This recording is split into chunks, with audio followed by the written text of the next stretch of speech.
ఓం వసుదేవసుతం దేవం కంసచాణూరమర్దనం దేవకీ పరమానందం కృష్ణం వందే జగద్గురుం.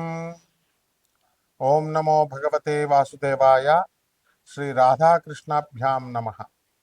హ్రీంకారాసనగర్భితా నలసిఖాం సౌహ క్లీం కళాం బిభ్రతీం సౌవర్ణాంబరధారిణీం వరసుతా ధౌతాం త్రినేత్రోజ్వలాం వందే పుస్తకపాశమంకుశధరాం స్రగ్భూషితాముజ్వలాం త్వాం గౌరీం త్రిపురాం పరాత్పరకలాం శ్రీచక్ర సంచారిణీం. ఓం శ్రీ దుర్గామల్లీశ్వరాభ్యాం నమః.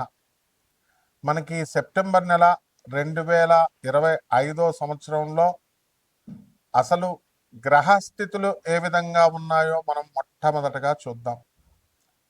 రాహువు కుంభరాశిలో ఉన్నాడు, కేతువు సింహరాశిలో ఉన్నాడు, శని మరి ఈ యొక్క మీనరాశిలో ఉన్నాడు. ఆ తర్వాత గురుడు మనకి మిథున రాశి సంచారము, అలాగే ఈ యొక్క శుక్రుని తీసుకుంటే మనకి 14 సెప్టెంబర్ వరకు కర్కాటక రాశి, ఆ తదనంతరం మనకి సింహరాశిలో ఉంటాడు. అలాగే ఈ యొక్క కుజుడిని కనుక మనం తీసుకుంటే మనకి 13 సెప్టెంబర్ వరకు కన్యా రాశి, ఆ తర్వాత మనకి తులారాశి సంచారం. రవిని కనుక తీసుకుంటే ఇప్పుడు రవికేతువులు ఇద్దరు కూడా సింహరాశిలో ఉన్నారు. మరి 14 ఆగస్టు దాటిన తర్వాత అంటే మనకి ఎప్పటి వరకు సెప్టెంబర్ 14వ తేదీ వరకు కూడా ఈ రవిగ్రహము మనకి సింహరాశిలో ఉండడం జరుగుతుంది. ఆ తర్వాత 14 సెప్టెంబర్ తర్వాత మనకి కన్యారాశి సంచారం జరుగుతుంది. ఈ విధంగా ఉన్నటువంటి గ్రహ స్థితిగతులతో ద్వాదశ రాశుల వారికి ఏ ఏ ఫలితాలు ఇస్తాయో మనం ఈ వీడియోలో తెలుసుకుందాం. ముందుగా మనకి ఈ యొక్క రవికేతువులిద్దరూ కూడా మనకి 14 సెప్టెంబర్ వరకు సింహరాశిలో మనకు ఉండడం వలన ఆరోగ్యపరమైనటువంటి ఇబ్బందులు కొంతమందికి కలగడానికి అవకాశాలు ఉన్నాయి. ఆరోగ్య భంగాలు కొన్ని రాశుల వారికి.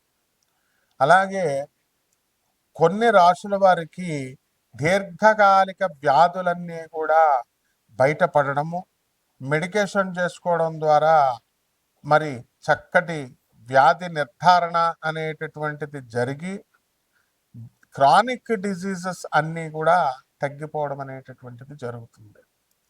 ఈ కంజంక్షన్ అనేటటువంటిది ఉత్తమమైనటువంటి కంజంక్షన్గా మనం చెప్పుకుంటూనే పూర్వజన్మలో మనకున్నటువంటి పితృ దోషాలు ఏవైతే ఉన్నాయో ఈ జన్మలో కూడా ఇవన్నీ కూడా మనకి బయటపడడం జరుగుతుంది.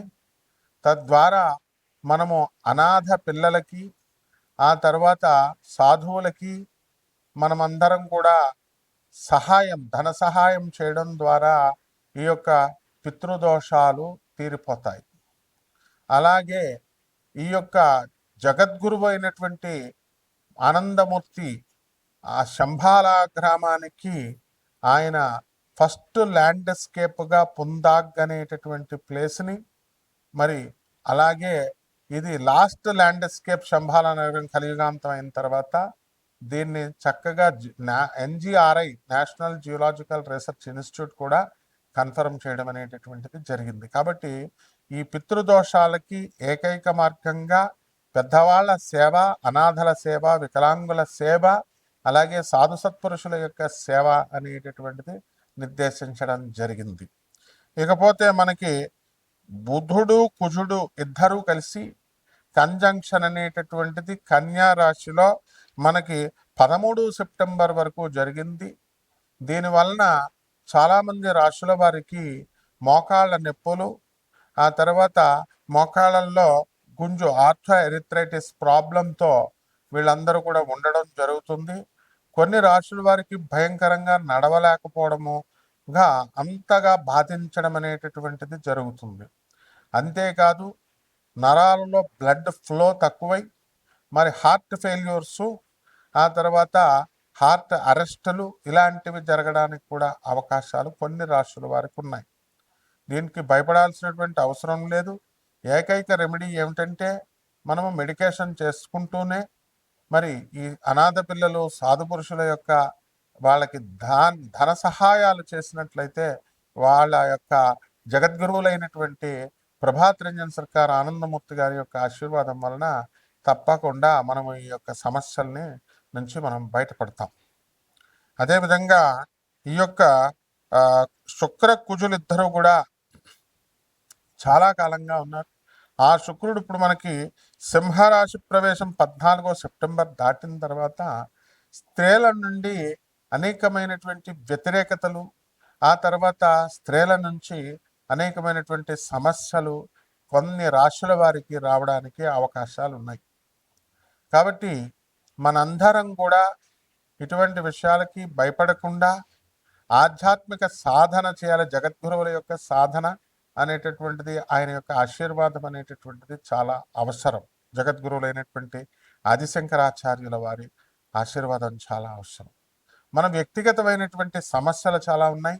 ఇక్కడ రాశి ఫలాలు చెప్తున్నప్పుడు ప్రతి ఒక్కళ్ళు కూడా ఎలా ఆలోచిస్తారంటే, మాకు ఇప్పుడు సపోజ్ మీకు ధన సహాయం జరుగుతుంది, ధన ఆదాయం బాగా పెరుగుతుంది అన్నాం అనుకోండి, కష్టపడితేనే కదా, మీరు అక్కడ ఉద్యోగాలు చేస్తేనే కదా ఇక్కడ వచ్చేది. మరి అలా కాకుండా కష్టపడకుండా మనకు ఊరికనే మీరు రాశిలో చెప్పారండి, అందుకని మనకి ధన సహాయం మాకు వృద్ధిలోకి వస్తారన్నారు, రాలేదండి అని అనకూడదన్నమాట. దీని ద్వారా మనము మిమ్మల్ని జగద్గురువులైనటువంటి ఆనందమూర్తి గారికి కనెక్ట్ చేయడం కోసమే మనము ఈ యొక్క రాశిఫలాలు అనేటటువంటిది చెప్తున్నాం. 300 ఇండియాలో 300 ప్లేసుల్లో మనకి ఆనంద మార్గ ఆశ్రమాలు ఉన్నాయి. 180 దేశాల్లో ఉన్నాయి. ఐక్యరాజ్య సమితిలో సభ్యత్వం ఉంది. సిబిఐతో పోరాడి ఎవరైతే కుట్రపూరితంగా ఆర్జీ శ్రీవత్సవ అనేటటువంటి ఐజీ స్థాయిలో ఉన్నటువంటి ఈ యొక్క ఐజీ గారు ఆయన బాబాని ఆనంద్ మార్గ ఆశ్రమాన్ని ఇబ్బంది పెడితే లెప్రసీ వ్యాధి వచ్చి అతని తర్వాత ఆయన పశ్చాత్తాపడి బాబా కాళ్ళ మీద పడి బాబా యొక్క కరుణతో ఆయన కుష్ఠవ్యాధిని నివారణ చేస్తే ఇప్పుడు ఆనంద్ నగర్లో వాళ్ళ బంధువులంతా కూడా వాళ్ళు ఇప్పుడు యొక్క పుందాక్లో ఆనంద్ నగర్ అంటాం మనం, అక్కడ సాధన చేసుకుంటూ బాబా భక్తుడిగా ఉన్నాడు. ఇది సిబిఐ అధికారులందరికీ తెలుసు. ఇంకా ఆ కాన్స్పిరసీలో ఎమర్జెన్సీ టైంలో బాబాని ఇబ్బంది పెట్టినటువంటి ప్రతి ఒక్క ఐపీఎస్ స్థాయి అధికారులంతా కూడా సిబిఐలో బీహార్ గవర్నమెంట్ అండ్ ముఖ్యంగా వెస్ట్ బెంగాల్ ప్రభుత్వం వాళ్ళంతా కూడా మరి ఆ పోలీస్ డిపార్ట్మెంట్ అంతా కూడా ఈ రోజున బాబాకి పశ్చాత్తాపంతో, బాబా మేము మీకు అన్యాయం చేస్తాం, మీ మిషన్ని పై ఫోర్స్ నుంచి కాన్స్పిరసీ అంతా కూడా జరిగింది అని సర్వేశ్వరానంద జనరల్ సెక్రటరీగా ఉన్నటువంటి కాలంలో ఇప్పుడు ఆ సర్వేశ్వరానంద గారికి వాళ్ళంతా కూడా బుక్ రిలీజ్ చేయడం జరిగింది. అందరికీ ప్రపంచం అంతా విదితం అనమాట. కాబట్టి మీ వ్యక్తిగత సమస్యలు అనేటటువంటివి గురువు గారి యొక్క అనుగ్రహంతో రావాలి. కాబట్టి ఎవరైతే మీ వ్యక్తిగతమైనటువంటి జాతకాలు తెలుసుకోవాలనుకుంటున్నారో తప్పకుండా సమస్యల నుంచి పరిష్కారం మీరు పొందొచ్చు. మనం నాన్ కమర్షియల్ బేసిస్తో చెప్పేవాళ్ళని ప్రపంచం అంతా తెలుసు. కాబట్టి మీరు ఇక్కడ ఉద్దేశం ఏంటంటే, నేను ఒక ప్రొఫెసర్ని అయ్యుండి, ఒక అధర్వణ మీద పండితుడిని అయ్యుండి కూడా మరి అష్టాదశ శక్తిపీఠాలకి, ద్వాదశ జ్యోతిర్లింగాలకి ఆన్ డ్యూటీ మరి వేద పండితులందరితో కూడా వెళ్తాం. వెళ్ళి అమ్మవారి కళాపోషణలు ఇవన్నీ కూడా చేసి వస్తాం స్వామివారికి. మరి అటువంటిప్పుడు మీరంతా కూడా మీకు వ్యక్తిగత జాతకాలు తెలుసుకోవడానికి గురువు యొక్క స్థాయి చాలా అవసరము. మీరు ములపూడి సత్యనారాయణమూర్తి అని కొడితే యూట్యూబ్లో నా వీడియోస్ అన్నీ వస్తాయి.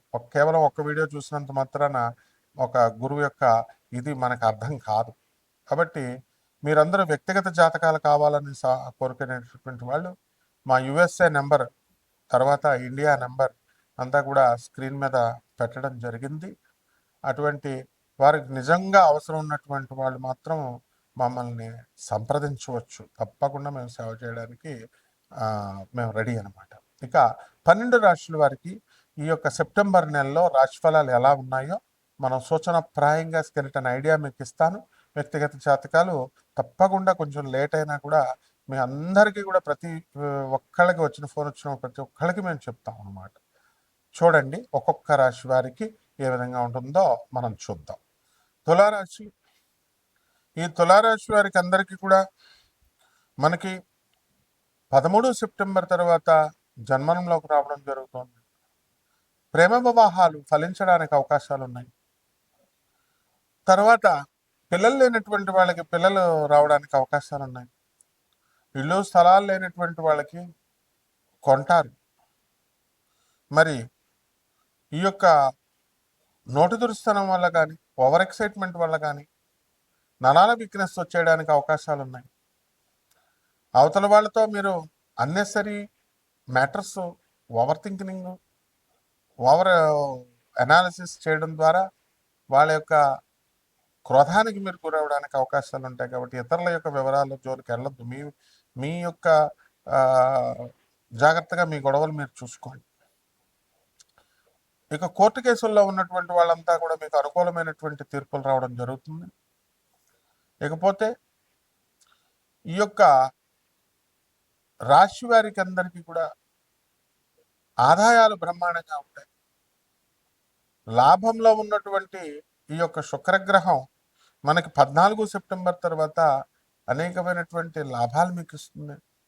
స్త్రీలతో ఒక ప్రక్క గొడవ వచ్చినప్పటికీ కూడా లగ్నాధిపతి లాభంలో ఉండడం ద్వారా అద్భుతమైనటువంటి ఫలితాలు మీకు వస్తాయి.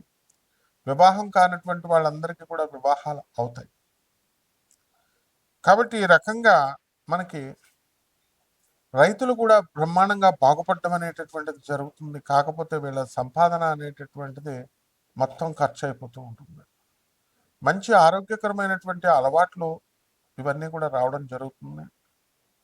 మరి పాపం షూటింగ్కి వెళ్ళి వెంటనే వచ్చి భోజనం చేద్దాం అనుకుంటే ఇంకా వంటలు అవ్వలేదనో, లేకపోతే ఆఫీసుల నుంచి వచ్చి మీరందరూ కూడా ఇంకా సరిగ్గా పరిస్థితులు అనుకూలంగా లేవనో, లేకపోతే వసతులు సరిగ్గా లేవనో, ఈ రకంగా ఈ మృష్టాన్న భోజనకారుడైనటువంటి శుక్రుడు మనకి సింహరాశిలో ఉండడం ద్వారా కాస్త ఇబ్బంది అనేటటువంటిది, అసంతృప్తి అనేటటువంటిది పెట్టడానికి అవకాశాలు ఉంటాయి.